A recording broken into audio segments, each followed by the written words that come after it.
ಅಮೆರಿಕದಲ್ಲಿ ಬರ್ತ್ ಟೂರಿಸಂಗೆ ಬ್ರೇಕ್ ಹಾಕಲಾಗ್ತಾ ಇದೆ. ಜನ್ಮಸಿದ್ಧ ಪೌರತ್ವ ಕಾನೂನು ರದ್ದು ಮಾಡಬೇಕು ಅಂತೇಳಿ ಡೊನಾಲ್ಡ್ ಟ್ರಂಪ್ ಚಿಂತನೆ ಮಾಡ್ತಾ ಇದ್ದಾರಂತೆ. ಅಮೆರಿಕದಲ್ಲಿ ಜನಿಸುವಂತಹ ಮಕ್ಕಳಿಗೆ ಜನ್ಮದತ್ತವಾಗಿ ಅದು ಅಮೆರಿಕದ ಪ್ರಜೆ ಅಂತ ಒಂದು ಪೌರತ್ವ ಸಿಕ್ಬಿಡ್ತಾ ಇದೆ. ನಿಮಗೆ ಇದು ಬರ್ತ್ ಟೂರಿಸಂ ಅಂತ ವರ್ಡ್ ಯಾಕೆ ಬಂದಿದೆ ಇಲ್ಲಿ ಅಂತ ಹೇಳಿದ್ರೆ ನಿಮಗೆ ಗೊತ್ತಿರಲಿ, ಅನೇಕರು ಏನು ಮಾಡಿಬಿಡ್ತಾರೆ, ಈ ಅಮೆರಿಕಕ್ಕೆ ಹೋಗುವಂಥ ಒಂದು ಪ್ಲಾನನ್ನು ಹಾಕ್ಕೊಂಡು ಅಮೆರಿಕದಲ್ಲೇ ಮಗು ಜನಿಸಲಿ, ಆಗ ನಾವು ಯಾವುದೇ ಕಾರ್ಡ್ಗೆ ವೆಯ್ಟ್ ಮಾಡೋ ಅವಶ್ಯಕತೆಯೇ ಇಲ್ಲ, ಇಮ್ಮಿಡಿಯೇಟ್ ಅಮೆರಿಕದ ಪ್ರಜೆ ಆಗಿಬಿಡುತ್ತೆ ನನ್ನ ಮಗು ಅಂತ ಪ್ಲಾನ್ ಮಾಡಿಕೊಂಡು ಅಲ್ಲಿಯೇ ಡೆಲಿವರಿ ಮಾಡಿಸ್ಕೋತಾರೆ.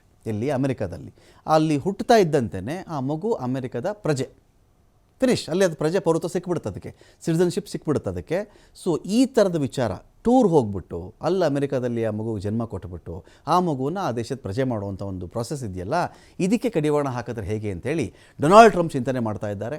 ಇದನ್ನು ದುರ್ಬಳಕೆ ಮಾಡ್ಕೊಳ್ತಾ ಇದ್ದಾರೆ ಬೇರೆ ಬೇರೆ ದೇಶಗಳ ನಾಗರಿಕರು.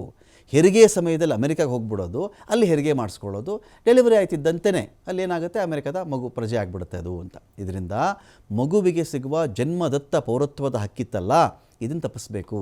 ತಂದೆ ತಾಯಿ ಯಾವ ದೇಶದವರಾದರೂ ಸರಿ, ಮಗುವಿಗೆ ಅಮೆರಿಕದ ಪೌರತ್ವ ಸಿಕ್ಕಿಬಿಡ್ತಾ ಇತ್ತು. ಇನ್ನು ಮುಂದೆ ಇದಕ್ಕೆ ಕಡಿವಾಣ ಹಾಕಬೇಕು ಅಂಥೇಳಿ ಅಮೆರಿಕದ ನಿಯೋಜಿತ ಅಧ್ಯಕ್ಷ ಡೊನಾಲ್ಡ್ ಟ್ರಂಪ್ ನಿರ್ಧಾರಕ್ಕೆ ಬಂದಿದ್ದಾರೆ. ಇದರಿಂದ ಭಾರತೀಯರಿಗೂ ತೊಂದರೆ ಎದುರಾಗಬಹುದು. 2022ರ ಜನಗಣತಿಯ ಪ್ರಕಾರ ಅಮೆರಿಕದಲ್ಲಿ 48 ಲಕ್ಷ ಜನ ಭಾರತೀಯ ಮೂಲದವರಿದ್ದಾರೆ. ಇವರಲ್ಲಿ 34% ಅಂತ ಹೇಳಿದ್ರೆ 16 ಲಕ್ಷ ಮಂದಿ ಇದರಲ್ಲಿ ಹುಟ್ಟಿದ್ದೇ ಅಮೆರಿಕದಲ್ಲಿ ಅಂತ.